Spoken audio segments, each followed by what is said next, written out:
ఇది సీడీలో కూడా ఉంది. ఈ పాట సీడీలు కావాల్సిన వారు సుధాన్ని సంప్రదించి సీడీలు నిన్నే తలచాలనే సీడీలు మీరు మీ ఇంట్లో ఉంచుకోవాలని ప్రభుపేట మనం చేస్తున్నాను. హల్లెలూయా, హల్లెలూయా.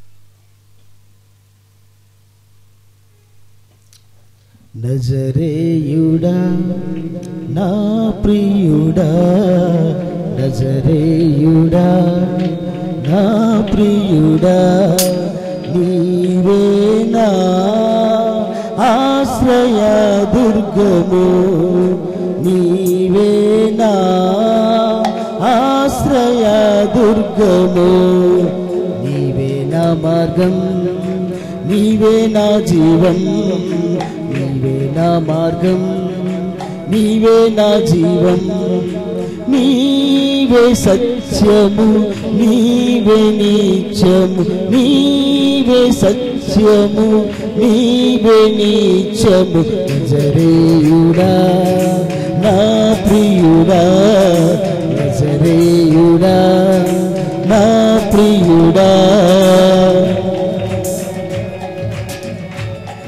హల్లెలూయా, హల్లెలూయా, ప్రైజ్ లార్డ్, హల్లెలూయా, ప్రైజ్ లార్డ్, హల్లెలూయా.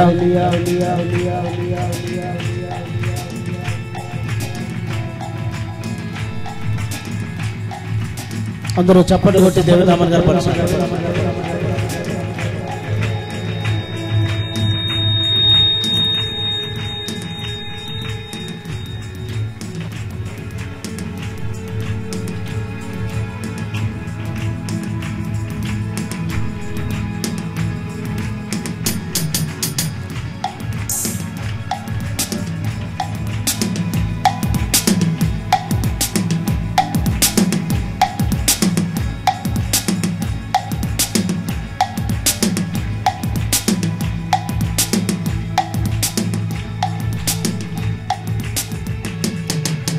యేసయ్యా నిన్ను పోలిన వారెవ్వరు, మహాత్మ్యము గల రాజు.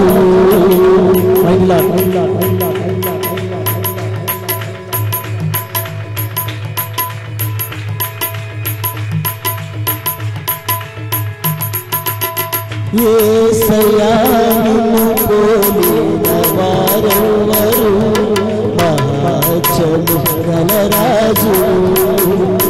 నీవే నిజమైన దేవుడవు, జీవము గలవాడవు.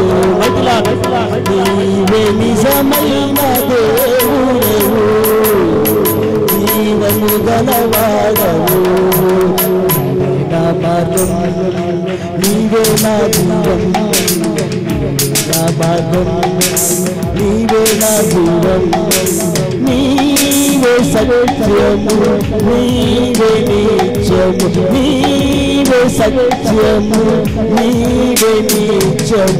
నజరేయుడా నా ప్రియుడా, నజరేయుడా నా ప్రియుడా, నీవే నా ఆశ్రయ దుర్గము, నీవే నా ఆశ్రయ దుర్గము, నీవే నా మార్గం, నీవే నా జీవం, నీవే నా మార్గం, నీవే నా జీవం.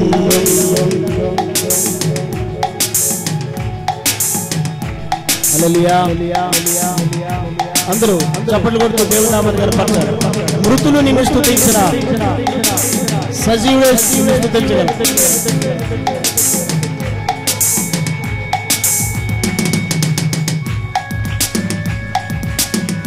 సజీవులు సజీవులే కదా నిన్ను స్తుతించుదురన్న. మృతులైన వాడు దేవుని స్తుతించలేదు కనుక.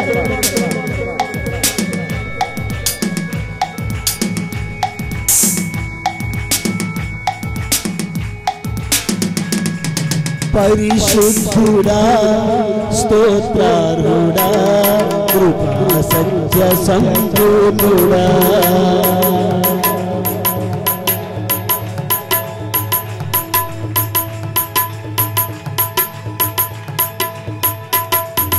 పరిశుద్ధుడా స్తోత్రార్హుడా కృపా సత్య సంపూర్ణుడా ప్రేమ చేతను పాలుని చేతను విమోచించునావయ్యా ప్రేమ చేతను పాలుని చేతను విమోచించునావయ్యా నీవే నా జీవం నీవే నా జీవం నీవే సత్యము నీవే నిత్యం నీవే నిత్యం నజరేయుడా నా ప్రియుడా నజరేయుడా నా ప్రియుడా నీవే నా ఆశ్రయదుర్గము నీవే నా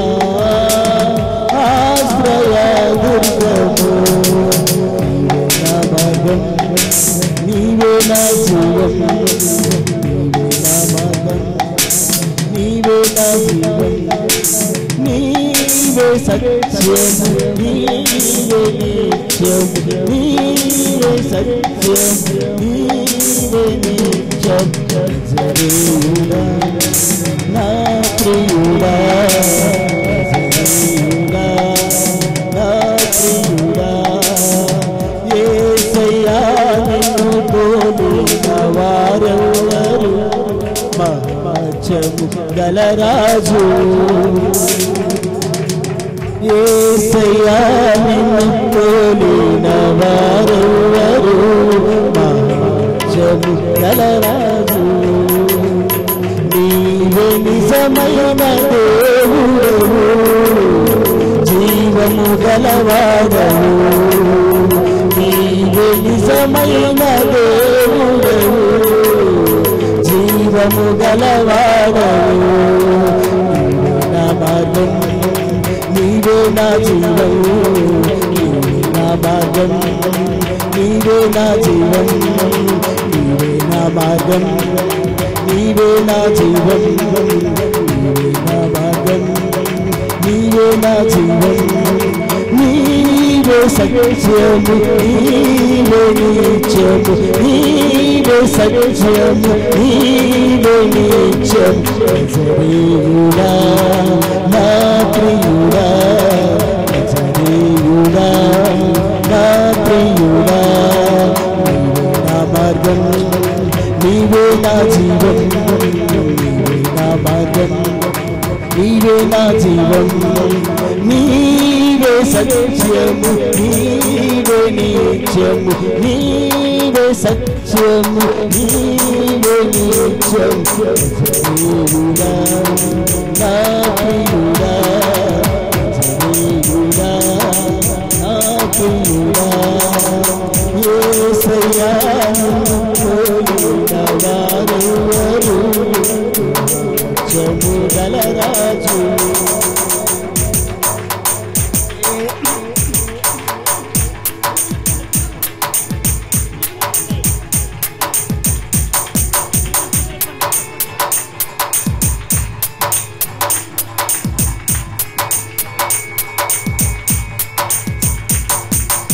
యేసయ్యా నిన్ను పోలిన వారెవరు మహత్యము గల రాజు నీవే నిజమైన దేవుడవు జీవము గలవాడవు నీవే నిజమైన దేవుడవు జీవము గలవాడవు నా మార్గం నీవే నా జీవం నా మార్గం నీవే నా జీవం నీవే సత్యం నీవే నిత్యం నీవే సత్యం నీవే నిత్యం నజరేయుడా నా ప్రియుడా నజరేయుడా నా ప్రియుడా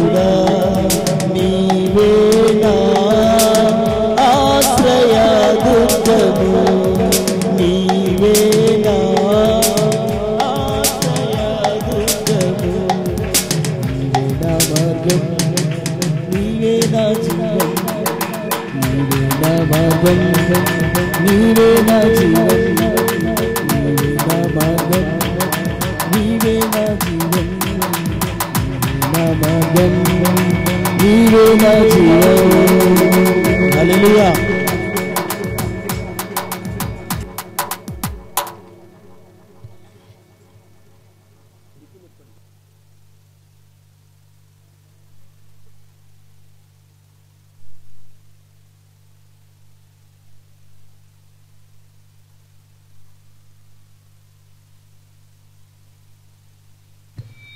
హల్లెలూయా.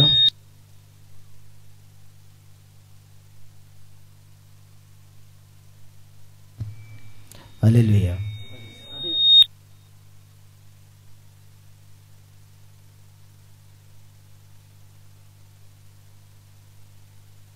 దేవుని నామానికి స్తోత్రం కలుగును గాక. ఈరోజు వాక్య సారాంశం, దేవునికి విరోధముగా రూపింపబడిన ఆయుధములు.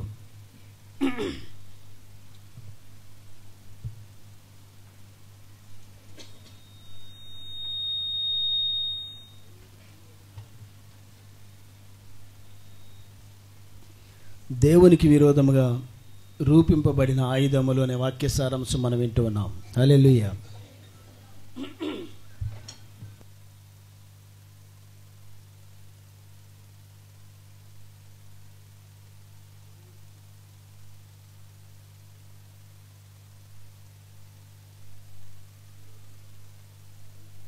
హల్లెలూయా. Praise Lord. యెషయా ప్రవచన గ్రంథము 54వ అధ్యాయము 17వ వచనం. నీకు విరోధముగా రూపింపబడిన ఏ ఆయుధమును వర్ధిల్లదు. ప్రార్థన. పరిశుద్ధుడైన తండ్రి, జీవాధిపతివైన దేవా, మీ ఘనమైన నామానికి వందనాలు స్తోత్రాలు చెల్లిస్తూ ఉన్నాం. గ్రంథము నీది, వాక్యము నీవై ఉన్నావు ప్రభువా. మీ దాసును మరుగుపరిచి నాతో మాతో మీరు మాట్లాడి, మీరు ఒక్క మాట సెలవుగానే శతాధిపతి దాసుడు బాగుపడ్డాడు ప్రభువా. నీ మాట చేత మాకు సేద తీర్చమని యేసు నామమున వేడుకుంటున్నాను మా తండ్రి. ఆమేన్. హల్లెలూయా. హల్లెలూయా. ప్రభునందు ప్రియులారా, దేవునికి విరోధముగా రూపింపబడిన ఆయుధములు. యెషయా ప్రవక్త ఈ ప్రవచన వాక్యాన్ని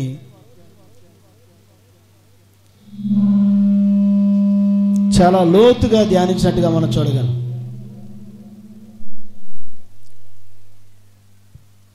హల్లెలూయా.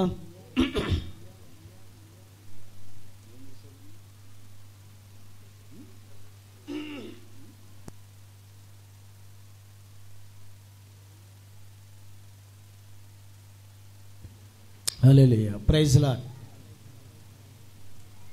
ప్రభునందు ప్రియులారా, ఇంకా మైక్ సిస్టమ్ ఏం కదపొద్దు, అలా ఉంచండి.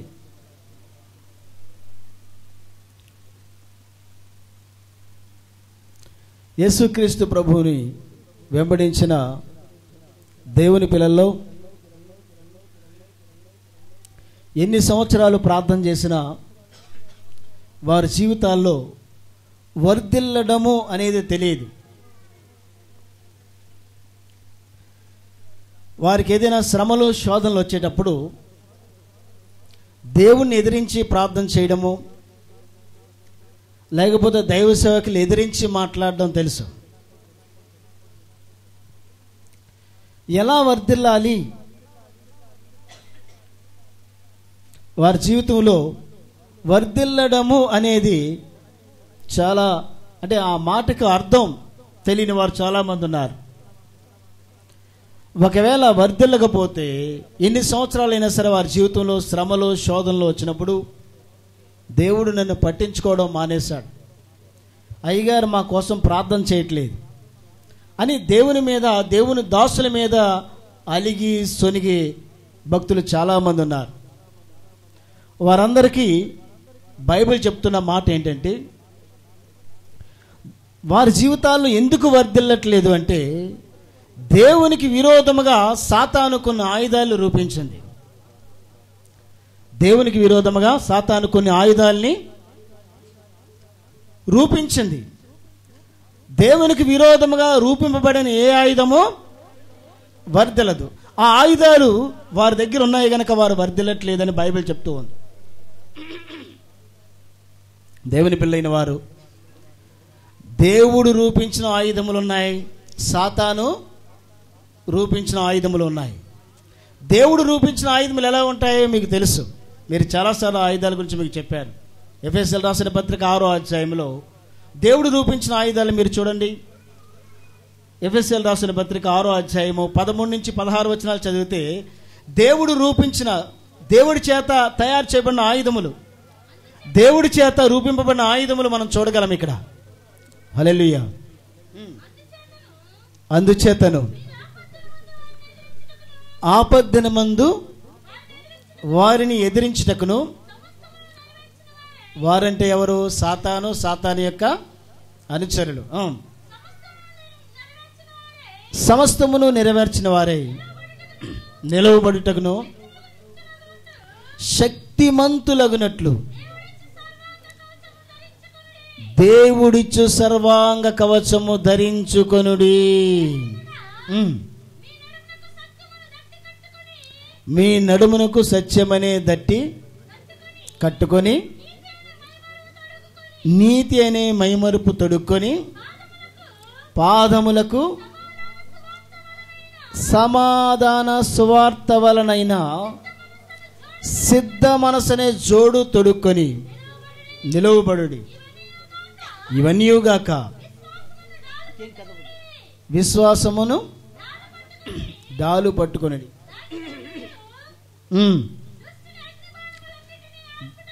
దానితో మీరు ఏమండి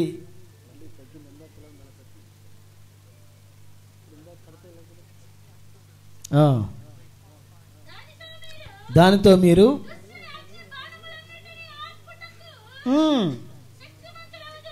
దేవుని ఆయుధాలు ఎన్నున్నాయి?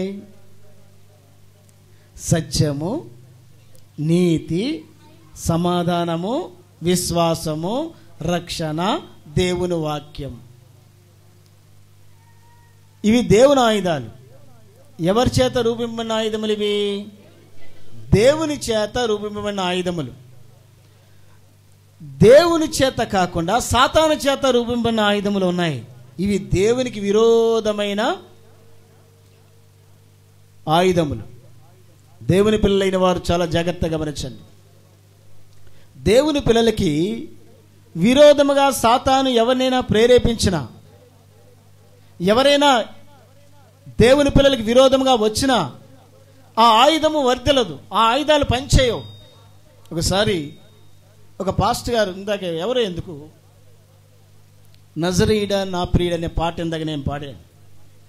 ఆ పాట ఒక మీటింగ్లో పాడుచుండగా ఒక పొలిటికల్ లీడర్ నన్ను కొట్టాలని వచ్చాడు. మీటింగ్ జరుగుతుంది, నేను ప్రసంగం చేస్తున్నానని ఆయన ఒక పొలిటికల్ లీడర్ ఆయన పాడుతుంటే ఆయనకు కోపం వచ్చింది. ఏంటంటే ఈ నజరేయుడ నా ప్రియుడు అనే ఒక చరణం ఉంది. యేసయ్యా నిన్ను పోలిన వారు ఎవరు? మహాత్యము గల యేసయ్యా నిన్ను పోలిన వారు ఎవరు? మహాత్యము గల రాజువు, నీవే నిజమైన దేవుడు అంటే వాడు సరాసరి వచ్చి నా మీటింగ్ దగ్గర ఆ పాట పాడుతుంటే నేను హృదయం గురించి వాక్యం చెప్తున్నాను. వాడు వచ్చి నీకు దేహశుద్ధి చేస్తానన్నాడు. మీటింగ్ అయిపోయిన తర్వాత నీ ఇష్టం వచ్చినట్టు చేసుకోవాలని చేసుకొని మళ్ళీ చరణం ఎత్తాను.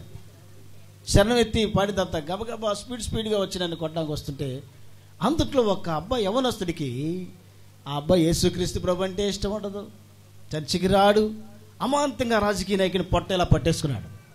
ఆగు అని వారు దేవుని గురించి పాడుకుంటే నీకెందుకని చెప్పి వాళ్ళిద్దరు ఘర్షణ అయింది.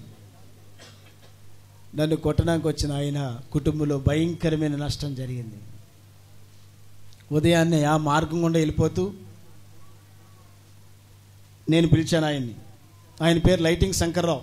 ఇప్పుడు కూడా ఉత్తరాంధ్రలో ఆయన ఒక ఏరియాకి లీడర్. నన్ను కొడతా అన్నారు కదా, రాత్రి కొట్టలేదే అని అడిగాను. పాస్టర్ గారు రాత్రి ఇలాగే అయింది. కాదండి, దేవుడంటే నీకు అర్థం తెలుసా అన్నాను. దేవుడంటే తానంతటా తాను ఉన్నవాడు అని అర్థం. ఏ గ్రంథంలోనైనా సరే దేవుళ్ళని లేదు, దేవుడు అనగా తానంతటా తాను ఉన్నవాడు అని అర్థం. అందుకనే ఈ సృష్టిలో విశ్వంలో ఒకే దేవుడు ఉన్నాడు. ఆ దేవుడు ప్రభు అయిన యేసుక్రీస్తు. ఆయన శరీరధారిగా దేవుడైన యెహోవా కుమారుడిగా ఈ లోకానికి రిక్తునిగా వచ్చాడని దేవుడి గురించి కొన్ని మాటలు చెప్పినప్పుడు నన్ను కొట్టాలని వచ్చిన ఆయన నా ముందు మోకరించి ప్రార్థన చేయించుకున్నాడు. దేవుని నామానికి స్తోత్రం కలుగును గాక. దేవుని పిల్లైన వారు, నాకులాగే ఒక పాస్టర్ గారు ఒక చోట ప్రసంగం చేస్తూ ఉండగా ఇలాగే 3 రౌడీలు వచ్చారు. వారు రౌడీతనం చేసి దేవుని దగ్గర ఇలాగా 3 ఆయన మీద చేయి చేసుకున్నారు. చాలా వేదన పడ్డాడు ప్రభువా అని గదిలోకి వెళ్ళి ప్రార్థన చేశాడు.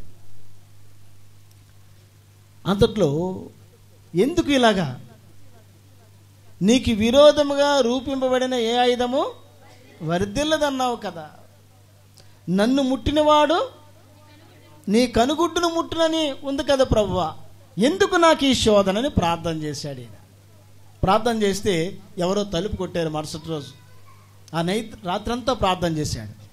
అయ్యా అయ్యా అని ఏడుస్తూ ఒక ఆయన వచ్చాడు. ఈయన్ని కొట్టడానికి వచ్చిన రౌడీల్లో 3వ వాడు. అయ్యా నాకు ప్రార్థన చేయండి, యేసుక్రీస్తు ప్రభుని గురించి చెప్పండి అన్నాడు. దేవుని నామమునకు స్తోత్రం కలుగును గాక. సహోదరా, నీతో పాటు వచ్చిన ఇంకో 2 ఏది రౌడీలని అడిగాడు. ఒకడు రాత్రే చనిపోయాడు. ఇంకొకడు పిచ్చివాడై బస్టాండ్ లాంటి పరిగెట్టాడు. వారిద్దరిని చూసి నేను భయపడి నీ దగ్గరికి వచ్చాను అన్నాడు. దేవుని నామమునకు స్తోత్రం కలుగును గాక. అంటే దేవుని పిల్లలకి విరోధంగా రూపింపబడిన ఏ ఆయుధము వర్ధిల్లదు. దేవుని పిల్లలు ముడితే ఎవరిని ముట్టినట్టు? దేవుడు కంటిలో వేలు పెట్టినట్లే, ఆయన గుడ్డి మీద వేలు పెట్టినట్టే. దేవుని పిల్లలు ఎవరైనా ముట్టుకున్నారా, యేసుక్రీస్తు ప్రభు కనుగుడ్డును ముట్టుకున్నట్టే లెక్క. బైబిల్ గ్రంథం చెప్తూ ఉంది, చరిత్రలో యేసుక్రీస్తు ప్రభును ముట్టిన వారు కుటుంబాలు ఎవరు బాగుపడినట్టుగా బైబిల్ గ్రంథంలో లేదు. ఆయన భక్తులు కానీ ఆయన జోలికి వచ్చిన వారిని కానీ వారి జీవితాలు బాగున్నట్టుగా బైబిల్ గ్రంథంలో లేదు. బైబిల్ గ్రంథంలో అందుకని దేవునికి విరోధముగా రూపింపబడిన ఆయుధాలు ఉన్నాయని బైబిల్ చెప్తూ ఉంది. ఏ విరోధముగా? దేవునికి విరోధముగా రూపింపబడిన ఆయుధాలు. ఏమిటి విరోధమైన ఆయుధాలు? అసలు దీన్నే సాతాను రూపించిన ఆయుధాలు అంటారు. ఈ ఆయుధాలకు మరో పేరేంటి? చూడండి, నేను వర్ధిల్లట్లేదు, మేము ప్రార్థన చేస్తున్నాం, మా కుటుంబాలు బాగుపడట్లేదు, మాకు జీవితంలో మేలు జరగట్లేదు అనే వారికి యెషయా ప్రవక్త ప్రవచించిన వాక్యం ఏంటంటే, నీకు విరోధంగా రూపింపబడిన ఏ ఆయుధము, అది సాతాను రూపించిన ఆయుధాలు నీ ఇంట్లో ఉన్నాయి. దేవునికి విరోధమైన ఆయుధాలు నీలో ఉన్నాయి కనుక నీలో నువ్వు వర్ధిల్లట్లేదు, నువ్వు కుటుంబం అని బైబిల్ చెప్తోంది. నేను చెప్తున్నా, బైబిల్ చెప్తుందా? ఎవరు చెప్తున్నా చెప్పండి? బైబిల్ చెప్తుంది. దేవుడికి విరోధమైన ఆయుధాలు నీ ఇంట్లో ఉన్నాయి కనుక నువ్వు వర్ధిల్లట్లా. నువ్వు వ్యాపారం చేస్తున్నావు, నువ్వు వర్ధిల్లట్లా. నువ్వు ఉద్యోగం చేస్తున్నావు, నువ్వు వర్ధిల్లట్లా. నీ అప్పులు పాలే. నీ కుటుంబంలో నీ పిల్లలు అన్నీ నువ్వు ఒకవేళ ప్రార్థన చేస్తున్నావేమో, ఒకవేళ అలాగే నువ్వు వర్ధిల్లట్లేదని దేవుడు నాకు అన్యాయం చేశాడు, పాస్టర్ గారు నా కోసం ప్రార్థన చేయట్లేదు అనుకుంటున్నావేమో. దేవుడికి విరోధంగా రూపింపన్న ఆయుధాలు నీ ఇంట్లో ఉన్నాయి కనుక నువ్వు వర్ధిల్లట్లేదని బైబిల్ చెప్తోంది. నేను కాదు చెప్పేది. ఏమిటి మన కుటుంబాన్ని మనల్ని వర్ధిల్లకుండా చేస్తున్న ఆయుధాలు ఏంటి అని బైబిల్ గ్రంథాన్ని మీరు చూసినట్లయితే ఇదే మాట దేవుడు, ఈ వచనం ఏమిటి దేవునికి విరోధముగా రూపింపబడిన ఆయుధములని మనం చూసినట్లయితే సామెతల గ్రంథం. ఏంటి ఆయుధాలు? దేవుడికి విరోధంగా రూపింపబడిన ఆయుధాలు, సాతాను సృష్టించిన ఆయుధాలు. ఏంటి ఆయుధాలని మనం చూసినట్లయితే సామెతల గ్రంథం 21వ అధ్యాయం 30వ వచనం చూద్దాం.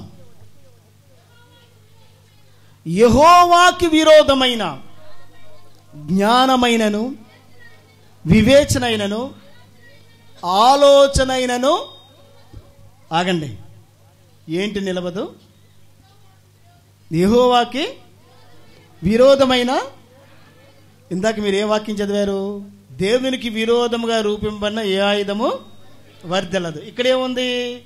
యెహోవాకి విరోధమైన జ్ఞానమైనను, వివేచన అయినను, ఆలోచన అయినను ఎన్ని ఉన్నాయి?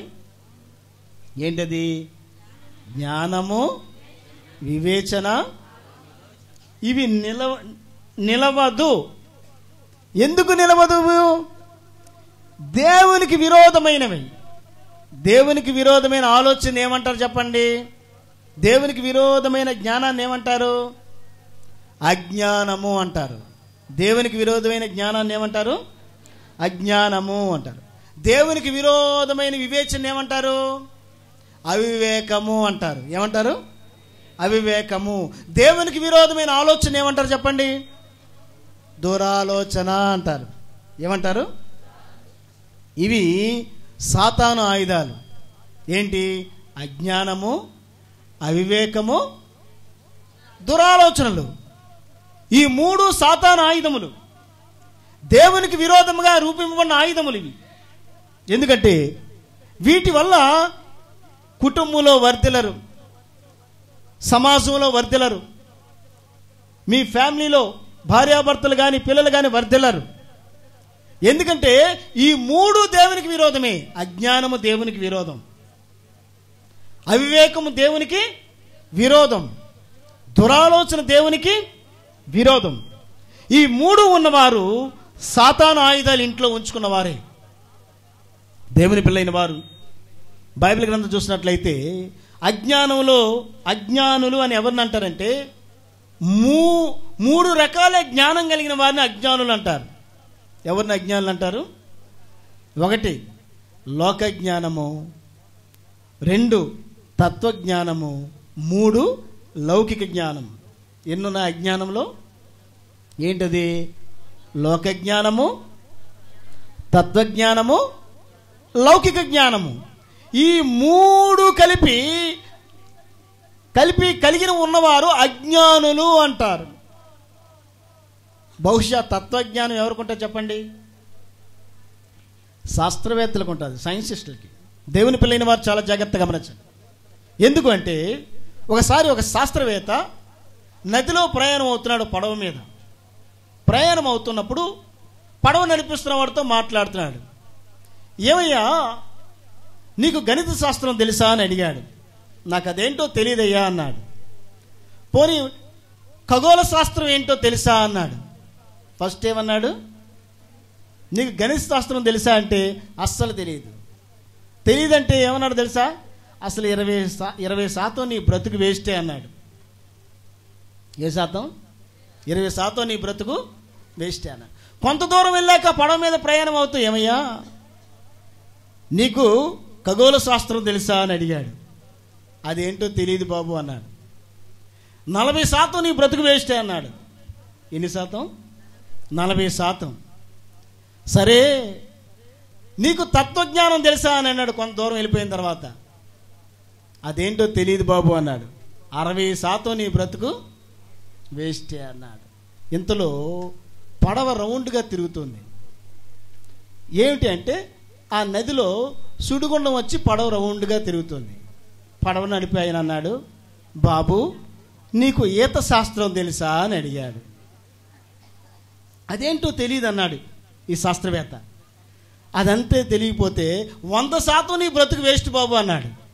ఈయన 60%, ఈయన ఎన్ని 60% వరకు వచ్చాడు. ఈయన ఏమన్నాడు? ఈయన 100% నీ బ్రతుకు వేస్ట్ బాబు అన్నాడు. ఏ అని అడిగాడు. చూడు అని చెప్పి ఈయన దూకేశాడు. సుడిగుండంలో పడవ మునిగిపోదు కదా. ఈయన అలా రౌండ్గా తిరిగి పడవ మునిగిపోయి చచ్చిపోయాడు శాస్త్రవేత్త. ఏమైపోయింది? అందుకనే శాస్త్రవేత్తలు అంచనా తారుమారు. తుఫాను వస్తుందంటే రాదు. అసలు టీవీలో కానీ రేడియోలో ప్రకటన మీరు వినండి, అట్నుంచి తుఫాను వస్తుందంటే రాదు. వాళ్ళు ఎప్పుడైతే ఇలాంటి సూచనలు తెలిపి అసలు రావు. ఎందుకంటే దేవుడు సృష్టి క్రియేషన్లో ఈ మనుషులకు అందరం, ఈ శాస్త్రవేత్తలకు అందరం చాలా గొప్ప ఉన్నాయి. ఏంటో చెప్పంటారా? ఒక నెమలు ఉంది. ఆ నెమల పెంచంలో అటు ఇటు ఒకే వర్ణం కలిగిన నెమల పెంచం మీరు తలలో పెట్టుకుంటే మీరు మాయ అయిపోతారు. నెమలి పెంచంలో అటు ఇటు ఒకే రకంగా రౌండ్గా ఉంటే ఆ నెమలి పెంచం మీరు తలలో పెట్టుకుంటే మాయ అయిపోతారు. పూర్వకాలం ఎవరు పెట్టుకున్నారో నెమలి పెంచం? కృష్ణుడు. మనం పెట్టుకున్నా మాయ అయిపోతాం. ఎందుకంటే మీకు కొన్నేళ్ళ క్రిందట జరిగిన విషయం అంటే సృష్టిలో ఉన్న వింతలు. ఒక ఆయన ఉదయాన్నే చెంబు పట్టుకొని బయలుభూమి మీదకి వెళ్ళాడు. ఎక్కడంటే చిత్తూరు దగ్గర పుత్తూరులో వెళ్ళి ఆయన తిరిగి ఇంటికి వస్తూ ఉండగా ఒక ఆయన వేట మోసం కోసం అమ్ముతున్నాడు మార్గం మధ్యనే. ఈయన దగ్గర ఏమీ లేక ఆ పక్కన చెట్టు మీద ఆకు ఉంటే ఆకు కోసి ఆకులో మాంసం బట్టి ఇంటికి తీసుకెళ్తున్నాడు. ఇంటికి తీసుకెళ్లేటప్పటికి ఈ మాంసం ఎప్పుడైతే ఆ కోసిన ఆకులు వేసాడో మాంసం ముక్కలన్నీ కట్ చేసినవన్నీ గడ్డగడ్డికిపోయాయి. అందులో రక్తనాళాల్లో రక్తం ప్రవహిస్తూ ఉంది. ఇంటికి వెళ్ళేటప్పుడు ఈ ముక్కలన్నీ ఒకే ముక్కగా అతుక్కుపోయాయి. ఆ ముక్కల మీద రక్త ప్రసరణ జరుగుతూ ఉంది. ఏమిటి వింతను చూశారు. ఆ చెట్టు ఆకుల నుంచే పుత్తూరు తైలం అని చెప్పి తైలం, అది ఆ తైలం తీసి అమ్ముతున్నారు. ఇప్పుడు అంటే దేవుడి సృష్టిలో చాలా వింతలు ఉన్నాయి. మనిషికి అందని జ్ఞానం ఉంది దేవుని దగ్గర. దేవుని నామానికి స్తోత్రం కలుగును గాక. అందుకనే దేవుని పిల్లైన వారు లోక జ్ఞానము, తత్వజ్ఞానము, లౌకిక జ్ఞానం అనేవి ఇది దేవుని పిల్లలకి ఉండవలసినవి కాదు. దేవుని పిల్లలకి ఏముండాలి? దైవ జ్ఞానం ఉండాలి. దేవుని నామానికి స్తోత్రం కలుగును గాక. నిన్న చిన్న ఎగ్జాంపుల్ చెప్తాను. మా ఇంట్లో 3 అద్దాలు ఉంటే 3 అద్దాలు కనిపించట్లా. సరే ఇంట్లో నేను అద్దం ఏదని పిల్లల్ని అమ్మగారిని అడుగుతున్నాను. ఏమండి 3 అద్దాలు ఉన్నాయి, 3 కనిపించట్లా. విసుగొచ్చి అడగడం మానేసి సరే రాత్రి అమ్మగారు నేను తీర్మానంలో ప్రార్థన చేసుకున్నాం. రాత్రి అమ్మగారికి ఏమొచ్చింది, మేము పడుకున్న మంచం కింద ఉన్నాయంట అద్దాలని. ఉదయాన్ని అమ్మగారు అన్నారు, అయ్యగారు మంచం కింద చేయి పెట్టండి అద్దాలు ఉంటాయన్నారు. చేయి పెడితే అద్దాలు అక్కడే ఉన్నాయి. అంటే దేవుడు కల్లో మీరు ఎతకడం కాదు, నేను చెప్పిన చోట చూడండి అంటే చూడగానే దొరికాయి. దేవుని నామానికి స్తోత్రం కలుగును గాక. అంటే ఆయన దర్శనము, ఆయన కళ, అంటే చిన్న చిన్న విషయాల్లో కూడా ఆయన మాట్లాడి చెప్పడం చాలా చాలా భాగ్యం. దేవుని నామానికి స్తోత్రం కలుగును గాక. అంటే చిన్న విషయాల్లో కూడా పరిశుద్ధాత్మ దేవుడు మనకు హెల్ప్ చేయడం అనేది చాలా గొప్ప విషయం. అవునా కాదా? ఏమన్నా కాదా? అవునన్న వారు దేవుని స్తోత్రం చెప్పండి. అందుకని లోక జ్ఞానముల గురించి పౌలు గారు కొరింథీయులకు లేఖ రాస్తూ ఒక మాట మాట్లాడారు. 1 కొరింథీ 3:18-19 చదవండి. 1 కొరింథీ 3:18-19 ఎవడను తనను తాను మోసపరుచుకొనకూడదు.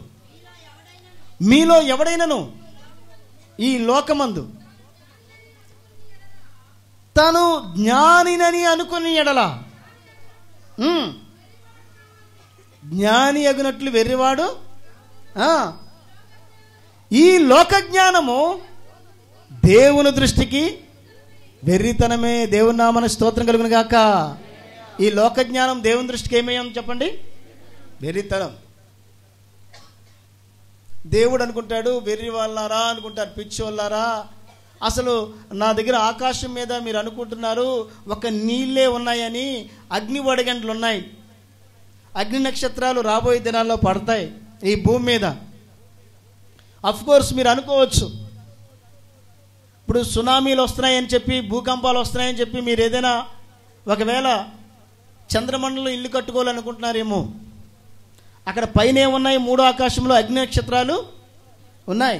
మనం ఏమనుకుంటాం, మనిషి ఆలోచన ఎలా ఉంటుందంటే భూకంపాలు వస్తున్నాయి, సునామీలు వస్తున్నాయి, ఇక్కడ లాభం లేదని చంద్రమండలంలో ఫ్లాట్లు కొనుక్కుంటాం. ఆల్రెడీ ఇప్పుడు కొనుక్కుంటున్నా అక్కడ ఇల్లు కట్టుకోవడానికి. పైన ఏముంది? ఆకాశం పైన అగ్ని వడగండ్లు, అగ్ని నక్షత్రాలు పడబోతాయి రాబోయే దినాల్లో. అందుకే ఈ లోకస్తులు చూసి దేవుడు నవ్వుకుంటాడని బైబిల్లో ఉంది. అగ్ని వడగండ్లు పడతాయని బైబిల్లో ఉందా లేదా? ప్రకటన గ్రంథం 8:6 మీరు చదవండి, చాలాసార్లు మీకు చెప్పాను. అగ్ని వడగండ్లు పడతాయి, 5 మనుగులు బరువు కలిగిన వడగండ్లు పడతాయి ఈ భూమి మీద రాబోయే దినాల్లో. అవి అగ్నితో మిళితమైనవి. అందుకే ఈ లోకంలో నేను జ్ఞానిని అనుకున్నవాడు ముందు ఏమై ఉండాలి? వెర్రివాడై ఉండాలి. అందుకే సామెతలు 3:7 ఒక మాట ఉంది, నేను జ్ఞానినని నీవనుకొనవద్దు.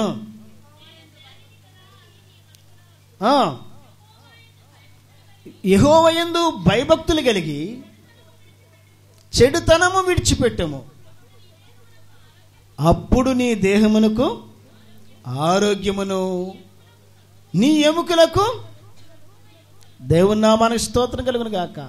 చాలామంది కొన్ని రోగాలకి బలి అవ్వడం కారణము అజ్ఞానము, పాపము అని కూడా ఉంది బైబిల్లో. అజ్ఞానము, పాపము అని కూడా బైబిల్లో ఉంది. అంటే మనిషికి కొన్ని అనారోగ్యాలు రావడానికి కారణం ఏంటి? చెడుతనము. అంటే నీ చెడుతనాన్ని విడిచిపెట్టేటప్పుడు మీ దేహమునకు ఆరోగ్యమును నీ ఎముకలకు సత్తువి కలుగును, దేవుని నామానికి స్తోత్రం కలుగును గాక. అంటే కొన్ని జబ్బులు దేన్ని బట్టి వస్తున్నాయి మనిషికి? చెడుతనాన్ని బట్టి. చెడుతనం అనగా ఏమి? పాపము. పాపాన్ని బట్టి వచ్చే రోగాలు ఉన్నాయి, అజ్ఞానాన్ని బట్టి వచ్చే రోగాలు ఉన్నాయి. అజ్ఞానాన్ని బట్టి వచ్చే రోగాలు ఏంటి? ఏమండి, దేవుని పిల్లైన వారు నీట్నెస్ లేకుండా మనం ఉండడం వల్ల, మనం చేసే కొన్ని పనిపాట్లు అజ్ఞానంగా చేయడం వల్ల కొన్ని బలహీనతలకు మనం గురైపోతూ ఉంటాం. అందుకని అజ్ఞానము అనేది దేవుని పిల్లలైన వారులో ఉండకూడదు. ఎందుకంటే అజ్ఞానము చాలా భయంకరం. అందుకే లోకజ్ఞానము, తత్వజ్ఞానం, ఇది శాస్త్రవేత్తలకు ఉంటుంది. తత్వజ్ఞానం ఎవరికి ఉంటుంది? కొలస్సీలు రాస్తూ అపోస్తలుడైన పౌలు కొలస్సీలకు లేఖ రాస్తూ 2వ అధ్యాయం 8వ వచనంలో దీని గురించి మాట్లాడారు. చూడండి, కొలస్సీలకు రాసిన లేఖ 2వ అధ్యాయం 8వ వచనం. ఆయనను అనుసరింపక మనుషులు చెప్పే ఆచారాలు పాటిస్తూ, అనగా ఈ లోక సంబంధమైన మూలపాఠములు అనుసరించి మోసకరమైన ఏంటి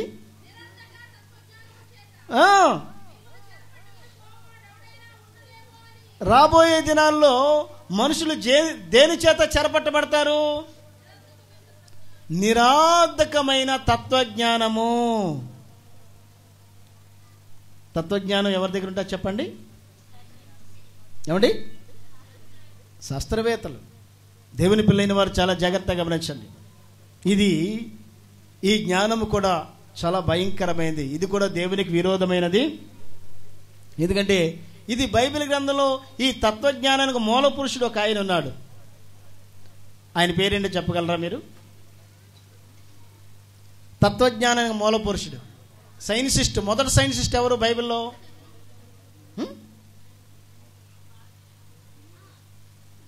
నిమ్రోద్. ఎవరు మొదట సైన్సిస్ట్? ఎవరు బైబిల్ గ్రంథంలో? నిమ్రోద్. ఎందుకంటే ఆకాశాన్ని గోపురాన్ని కట్టించాడన్నమాట. దేవుని పిల్లైన వారు, ఇది తత్వజ్ఞానం కూడా దేవుని దృష్టికి అజ్ఞానమే. లోకజ్ఞానం కూడా దేవుని దృష్టికి అజ్ఞానమే. లౌకిక జ్ఞానం కర్ర ఎరగదు, పాము సావదు. ఎందుకంటే దేవుడు ఈ సృష్టిని సృష్టించిన తర్వాత ఆదాముకి దేవుని జ్ఞానాన్ని ఇచ్చాడు. కాబట్టి కుక్కకి కుక్క అని పేరు పెట్టింది దేవుడు కాదు, ఆదాం. పందికి పంది అని పేరు పెట్టింది దేవుడు కాదు. ఎవరు పెట్టారు పేరు? అది ఆదాం. గాడిద అని పెట్టింది ఎవరు? దేవుడా, ఆదామా? ఆదాం. అంటే ఆదాముకి అంత జ్ఞానాన్ని ఇచ్చాడు దేవుడు, దైవ జ్ఞానాన్ని ఇచ్చాడు. దేవుని నామానికి స్తోత్రం కలుగును గాక. కానీ సాతాను తన కుయుక్షత సర్పం ఏం చేసిందంటే, ఈ పండు తింటే మీ కళ్ళు తెరవబడతాయని చెప్పింది. సాతాను మాటలు ప్రేరేపింపబడి ఆ ప్రేరేపణకు లోబడిపోయినప్పుడు లౌకికం ఏర్పడింది. ఏ జ్ఞానం వచ్చింది? ఆదామా నువ్వు ఎక్కడున్నావంటే అప్పుడు డైరెక్ట్గా వచ్చాడా దేవుని దగ్గరికి? లౌకికం ఏర్పడింది. ఎక్కడున్నాడు? చెట్టు చాటును దాక్కున్నాడు. లౌకిక జ్ఞానం ఎలాగ వచ్చింది? లౌకిక జ్ఞానం ముందు రాగానే ఆదాం ఏం చేశాడు? అంజురుపు చెట్టుకు వెళ్ళి ఆకులు కోసుకుని అంజురుపు కచ్చడాలు వస్త్రాలుగా కట్టుకున్నాడు. దేవుడు నవ్వుకొని, ఆ వస్త్రాలు ఆకులు ఎండిపోతే ఏమవుద్ది? మళ్ళీ నీ పరిస్థితి మామూలు అయిపోతావు నాయన అని దేవుడు చర్మపు చొక్కాలు కుట్టించాడు. దేవుడి నామానికి స్తోత్రం కలుగును గాక. అందుకని దేవుని పిల్లైన వారు, అజ్ఞానము కలిగిన వారు ఎలాగుంటారో పౌలు గారు ఎఫెసీయులకు లేఖ రాస్తూ తెలియపరిచారు. అజ్ఞానుల్లో లోకజ్ఞానం ఉంటుంది, తత్వజ్ఞానం ఉంటుంది, లౌకిక జ్ఞానం ఉంటుంది. అంతేకాదు ఇంకా ఎలాగుంటారు అజ్ఞానులు? ఎఫెసీయులకు రాసిన పత్రిక 4వ అధ్యాయం 17-18 వచనాలు చదువుకుందాం. ఎఫెసీయులకు రాసిన పత్రిక 4:17-18 కాబట్టి అన్యజనులు నడుచుకున్నట్లు మీరికి మీదట ఎఫెసీయులారా అలా నడవకూడదు. ఏమండి?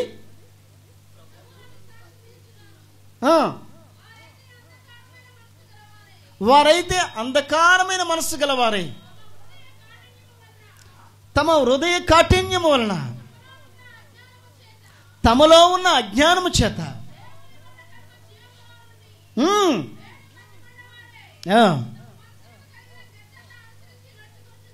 ఏంటండి మనస్సు కలిగిన అదండి తమ మనసులో పూర్వకాలం ఏం చెప్పారో, పూర్వం కాలం ఎలా నడిచారో, పూర్వకాలం ఆచారాలు పట్టుకొని నడుస్తారంట. రాత్రి అమ్మగారికి విచిత్రమైన దర్శనం వచ్చింది. మొన్నే పెళ్లి చేసుకున్న డానియేల్ సడన్గా చనిపోయాడంట. రాత్రి అయ్యగారు తెల్లవారు చెప్తున్నారు అమ్మగారండి, అయ్యగారండి డానియేల్ చనిపోయినట్టుగా కల వచ్చింది ఏంటండి అన్నారు. చనిపోవడం అంటే 2 అర్థాలు ఉంటాయి, ఆత్మీయంగా కూడా శారీరక. ఇంతకీ ఏంటా అని నేను డానియేల్కి ఫోన్ చేశాను ఉదయాన్ని. ఫోన్ చేస్తే ఏం డానియేల్ ఎలాగున్నావన్నాను. బాగున్నాను అయ్యగారు, ఇప్పుడు మళ్ళీ నన్ను విజయనగరంలో చనిపోయినట్టుగా వచ్చింది అయ్యగారు. మళ్ళీ నన్ను మరి మా కుటుంబ ఆచార ప్రకారం 3వసారి గుమ్మం తొక్కాలంటుంది విజయనగరం వెళ్ళి అని చెప్పన్నాడు. మీ ఆచార ప్రకారం 3వసారి గుమ్మం తొక్కితే రాత్రి ఎలా దర్శనం వచ్చింది బాబు అన్నాడు. అయితే తొక్కన బాబోయ్ అన్నాడు. మీ ఆచారం ప్రకారం 3వసారి గుమ్మం తొక్కితే ఇలా పోయినట్టు వచ్చింది బాబు విజయనగరంలో అన్నా. అయ్యి బాబు అయ్యగారు తొక్కనండి అన్నాడు. అంటే అక్కడ అబ్బాయి ఒకవేళ తెలియకుండా ఆచారంలో పడిపోతే ఈ విధంగా ఆత్మీయంగా ప్రార్థనలో చనిపోతాను అర్థం నిజంగా కాదు. అది తెలియపరచక ఒకవేళ మేము ఫోన్ చేసి మాట్లాడకపోతే తొక్కేసేవాడేమో గుమ్మం. అలాంటి ఆచారాలు మనము ఆచరింపకూడదు. పూర్వీకుల ఆచారాలు మనం పాటించకూడదు. లైట్ అయ్యగానే అని ముద్దు పెడతారు, పిల్లి ఎదురవగానే వెనక్కి వెళ్ళిపోతారు. అమావాస్యను ప్రయాణం చేయకూడదంట. నా ప్రయాణాలన్నీ అమావాస్య రోజు జరుగుతుంటాయి. ఇలా ఇవి అన్య ఆచారాలు, వీటిని ఆచరించకూడదు. దేవుని పిల్లైన వారు ప్రార్థన ద్వారా సమస్తము పరిశుద్ధపరచబడతాయి. దేవుని నామానికి స్తోత్రం కలుగును గాక. అందుకే ఎఫెసీయులకు లేఖ రాస్తున్నప్పుడు పౌలు గారు అన్యాచారాలు మీరు పాటించొద్దు. ఎందుకంటే పాత నిబంధన గ్రంథంలో మోషే ధర్మశాస్త్రంలో అంటే స్త్రీ కడగా ఉండేటప్పుడు 7 దినాలు బయట ఉండాలి, ఇంటి బయట. చాప బయటేసి బయటే ఉండాలి, ఇంట్లోకి రాకూడదు. ఇది బైబిల్ ఆచారం. న్యూ టెస్ట్మెంట్లో పౌలు గారు ఏమన్నాడంటే దేవుని పిల్లైన వారు చాలా జాగ్రత్త, స్నానం చేసేసి ప్రార్థన ద్వారా పరిశుద్ధపరచబడుద్ది అన్నాడు. పాత నిబంధన గ్రంథంలో పంది అపవిత్రమైన జంతువు. ఇప్పుడు అమెరికన్స్, రోమన్స్ ఈ ఊర పందులే తింటున్నారు కోసుకొని. పౌలు గారు ఏమన్నాడు? ప్రార్థన ద్వారా సమస్తము పరిశుద్ధపరచబడుతుంది అన్నాడు. మరి కుక్కలు మనం అపవిత్రమైన మనం తినం. మన ఇండియాలో నాగాలాండ్ వారు వాళ్ళ ఫుడ్ ఏంటి? ఇక్కడ మేక మాంసం తిన్నట్టుగా కుక్క మాంసం తింటారు వాళ్ళు నాగాలాండ్ వారు. అది అపవిత్రం, మనం చిచ్చి దాని జోలికే వెళ్ళాం. అందుకే దేవుని పిల్లైన వారు చాలా జాగ్రత్తగా మనం గమనించాలి.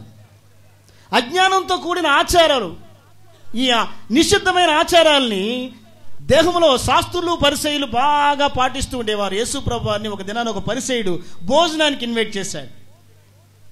యేసు ప్రభు వారు భోజనం కూర్చున్నారు. ఆ పరిసయ్యుడు యేసు ప్రభుని గురించి ఎలా మాట్లాడాడో తెలుసా అండి? లూకాసు వార్త 11:40. లూకాసు వార్త 11:40 చదవండి. ఇంకా పైనుంచి చదవచ్చు, ఇంకా పైనుంచి.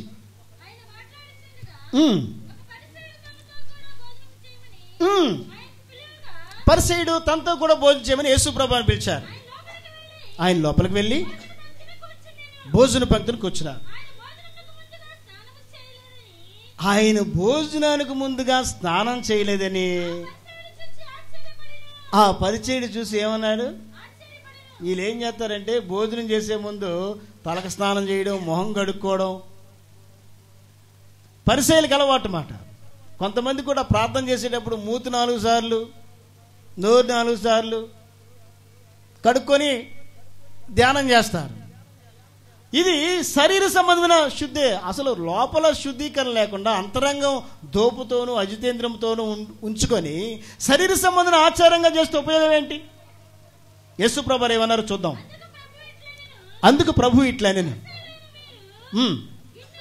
గిన్నెయు పల్లెమును మీరు వెలుపులు బాగా శుద్ధి చేస్తారు, కానీ మీ అంతరంగము దోపుతోనూ చెడుతనముతోనూ నిండి ఉన్నది. అవేకులారా. ఇంకో చోట ఒక మాట అన్నారు, మీరు సున్నము కొట్టిన సమాధులు ఎలాగుంటాయి? పండగ వెళ్ళిపోతారు ఈత మట్టలు పట్టుకొని శ్మశానంకి. ఈత మట్టలు పట్టుకొని శ్మశానంకి వెళ్ళిపోయి సున్నానికి ఆ సమాధులకి ఏం చేస్తారు? సున్నం వేస్తారు. లోపల ఏముంటాయి చెప్పండి? పోనీ వేసిన వాళ్ళు వేసారు, కానీ రాత్రి అక్కడ ఉండమంటే ఉండరు. ఒక్కరు కూడా ఉంటారా? వెలుగున్నంతసేపు ఆ సమాధి దగ్గర ఉంటారు. వారి అమ్మ కానీ వారి నాన్న కానీ అక్కడ ఉంటే అయ్యో కొద్దిసేపు ఆలోచించుకుంటారు. నైట్ ఉండమనండి ఎవరైనా? ఉండరు. ఉంటారా శ్మశానంలో? ఉండరు. దేవుని పిల్లైన వారు. అందుకని పరిసయ్యుల్ని శాస్త్రులు యేసు ప్రభువారు శరీర సంబంధమైన ఆచారంగా ఆచరిస్తున్నారని హెచ్చరించారు. అందుకే దేవుని పిల్లైన వారు అజ్ఞానములో లోక జ్ఞానము, తత్వజ్ఞానము, లౌకిక జ్ఞానం ఉన్నాయి. ఇవి దేవునికి విరోధంగా రూపింపబడిన ఆయుధం. ఇది అజ్ఞానం ఏంటి? ఎవరి ఆయుధం ఇది? దేవునికి విరోధంగా రూపింపబడిన సాతాను యొక్క ఆయుధం. ఇది మనలో ఉంటే మనము వర్ధిల్లము. ఇది మనలో ఉంటే ఏమండి, అజ్ఞానంగా ఉన్న కుటుంబాలు ఎప్పుడైనా మీరు చూడండి, ఎప్పుడైనా బాగున్నట్టు మీకు కనిపిస్తుందా? ఏమండి, అందుకే కొంతమంది కొత్తగా పెళ్లి చేసుకున్న వారు జ్ఞానాన్ని టెస్టింగ్ చేస్తారు. ఒకసారి ఇద్దరు కొత్తగా మ్యారేజ్ అయింది, కొత్త జంట. భార్య తన భర్తకి ఎంత జ్ఞానం ఉందో టెస్టింగ్ చేయడానికి 25 పైసలు ఇచ్చి, అంటే పావలా, ఏమండి బజారుకి వెళ్ళి పువ్వులు, పొలలు, కూర, నార తీసుకురండి.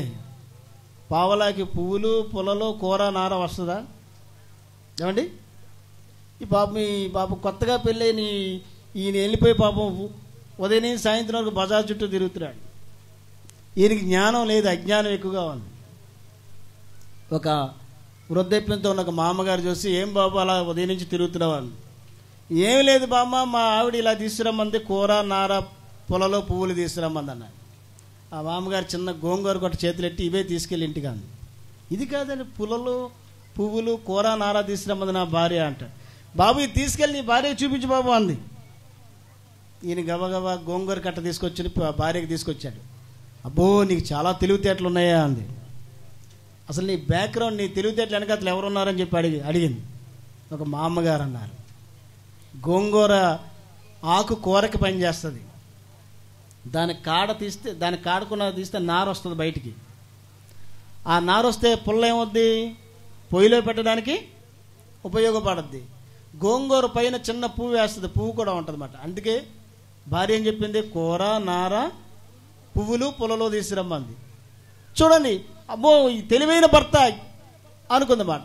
అందుకే జ్ఞానం లేకపోతే, దేవుడిచ్చిన జ్ఞానం లేకపోతే ఆ కుటుంబం వర్ధిల్లా లేదు. అందుకే ఈ లోక జ్ఞానము, తత్వజ్ఞానము, లౌకిక జ్ఞానము ఇహలోకంలో జీవించే వరకే ఉంటాయి. ఇవి సాతాను సంబంధించినవి. ఇవి సాతాను సంబంధించిన జ్ఞానం. దీనివల్ల మనం ప్రయోజకులు కాలేం. ఎందుకంటే దేవుని పిల్లైన వారు, ఇది దేవునికి విరోధముగా సాతాను రూపింపబడిన ఆయుధము అజ్ఞానం అనేది. రెండోది అవివేకం. రెండోది ఏంటి చెప్పండి? అవివేకం. ఇది కూడా చాలా భయంకరమైంది. అవివేకి అని ఎవరిని అంటారో తెలుసా అండి? ఎఫెసీయులకు రాసిన పత్రిక 5వ అధ్యాయం. అవివేకి అని ఎవరిని అంటారో చూద్దాం. ఎఫెసీయులకు రాసిన పత్రిక 5వ అధ్యాయము 15 నుంచి 17 వచనాలు చదువుకుందాం. ఏమండి? దినములు చెడ్డవి గనక సమయమును పోనీయక సద్వినియోగం చేసుకొనుచు అజ్ఞానుల వలె కాక జాగ్రత్తగా చూసుకొనుడి. ఇందు నిమిత్తము మీరు